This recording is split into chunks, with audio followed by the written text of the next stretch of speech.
स्त्री का कौन सा अंग नहीं देखना चाहिए। फिर प्रश्न ये है कि स्त्री के किस अंग को छूने से हमारे जीवन में सफलता आती है। स्त्री के उस अंग के बारे में जिसे छूने से किसी भी व्यक्ति की सोई हुई किस्मत जाग सकती है।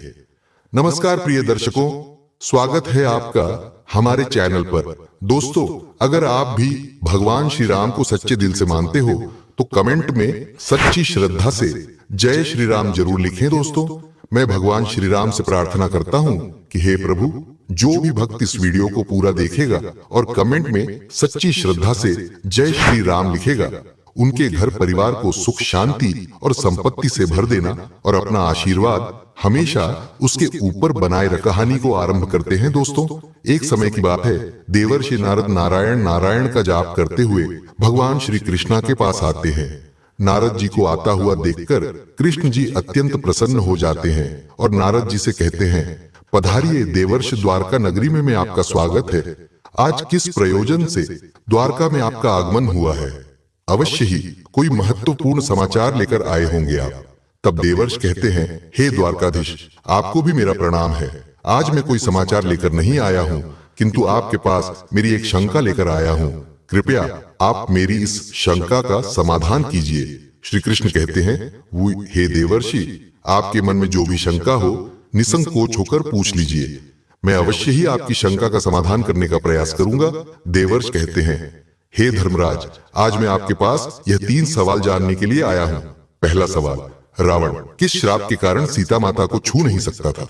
दूसरा, स्त्री के उस अंग के बारे में जिसे छूने से किसी भी व्यक्ति की सोई हुई किस्मत जाग सकती है। तीसरा, स्त्री का कौन सा अंग नहीं देखना चाहिए।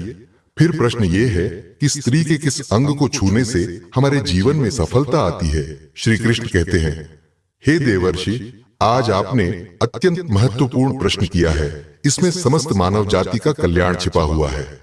मैं आपको सभी सवाल के जवाब सुनाता हूं, इसे आप ध्यान से सुनिए। उसके पश्चात मैं आपको एक प्राचीन कथा सुनाऊंगा, जिसे सुनकर आपकी सारी शंकाएं दूर हो जाएंगी। हे देवर्षि, एक समय की बात है, वो रावण और कुबेर सौतेले भाई थे।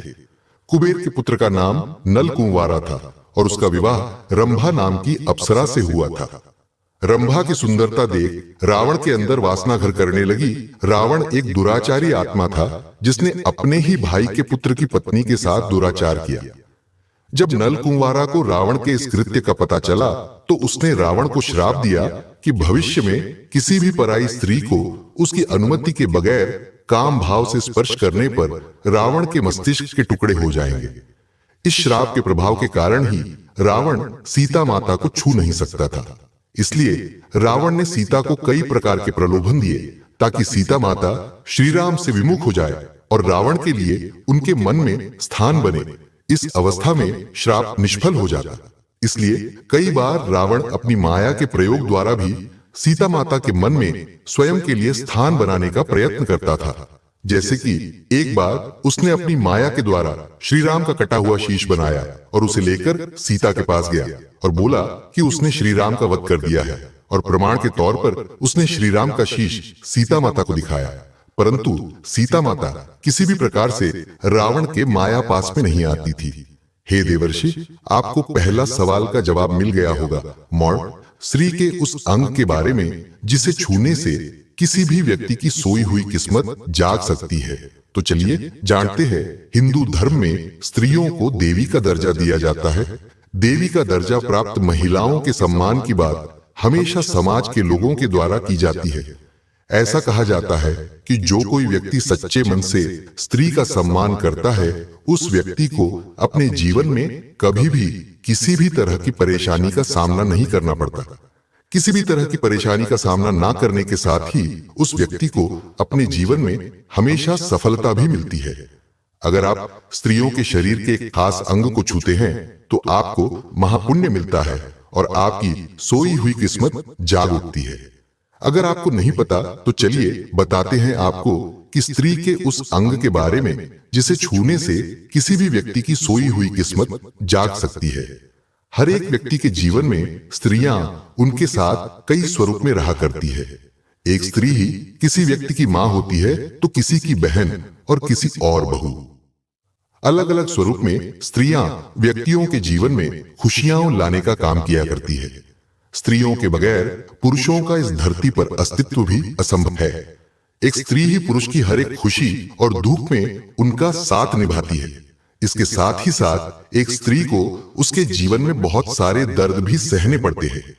जीवन में आने वाले हर एक दर्द को आराम से सह लेने वाली एक स्त्री विपरीत से विपरीत परिस्थितियों को भी हंसी खुशी झेल लेती है।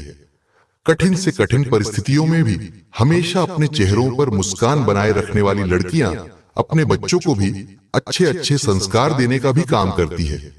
इसके अलावा एक स्त्री अपने वंश को आगे बढ़ने में भी अपनी अहम भूमिका निभाती है। एक साथ कई कार्यों को करने वाली स्त्रियों के पैरों में बहुत बड़ा राज छिपा होता है। ऐसा कहा जाता है कि स्त्रियों के पैर छूने से व्यक्ति को अपने सारे जन्मों का पुण्य भी मिलता है। इसके साथ ही साथ उस व्यक्ति को अपने जीवन में कामयाबी भी बहुत आसानी से मिल जाती है। स्त्रियों के पैर छूने से मिलने वाले आशीर्वाद की वजह से व्यक्ति के जीवन से निराशा का अंत हो जाता है। निराशा का अंत होने के कारण व्यक्ति के अंदर सकारात्मक ऊर्जा का प्रवाह होने लगता है।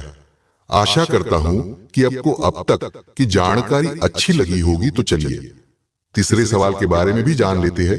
स्त्री का कौन सा अंग नहीं देखना चाहिए? फिर प्रश्न ये है कि स्त्री के किस अंग को छूने से हमारे जीवन में सफलता आती है? हम सभी जानते हैं कि हिंदू धर्म में महिलाओं को देवी माना जाता है। हमारे समाज में लोग हमेशा महिलाओं के सम्मान और रक्षा की बात करते हैं।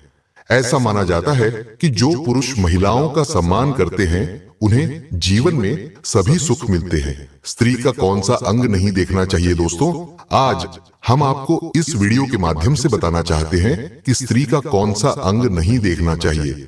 फिर प्रश्न यह है कि स्त्री के किस अंग को छूने से हमारे जीवन में सफलता आती है और कौन सा अंग पवित्र होता है।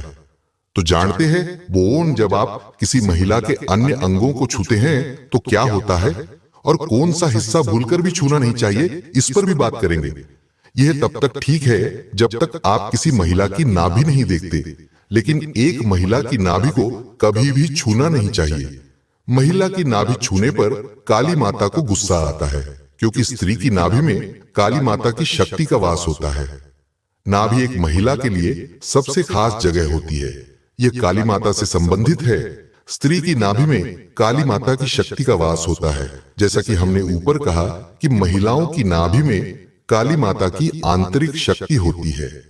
किसी महिला की नाभि को छूने से व्यक्ति के जीवन में बहुत सारी परेशानियां आ सकती हैं। तो स्त्री की नाभि पूरे शरीर का केंद्र होती है। इसे छूने से भी व्यक्ति के जीवन में दरिद्रता आती है। इसलिए भूलकर भी स्त्री की नाभि को स्पर्श न करें। स्त्री की नाभि को स्पर्श करने से धन की कमी होगी, दरिद्रता यानी गरीबी का सामना करना पड़ सकता है। तो स्त्री का कौन सा अंग पवित्र होता है? वो देखा जाए तो ब्राह्मण के पांव पवित्र होते हैं। गाय की बात करें तो उसकी पीठ पवित्र होती है। ज्योतिष शास्त्र के अनुसार बकरी या घोड़े का मुख पवित्र माना जाता है। इसी तरह एक महिला का पूरा शरीर पवित्र माना जाता था। इसलिए हमें महिलाओं का सम्मान करना चाहिए। महिलाओं को सम्मान देने वाले घर में हमेशा समर्पित भगवान की कृपा होती है। धन्यवाद। अगर आज आपको यह जानकारी अच्छी लगी हो तो एक बार कमेंट में लिखे जय श्री कृष्णा और हमारे इस वीडियो को दिल से लाइक करें, चैनल को सब्सक्राइब करें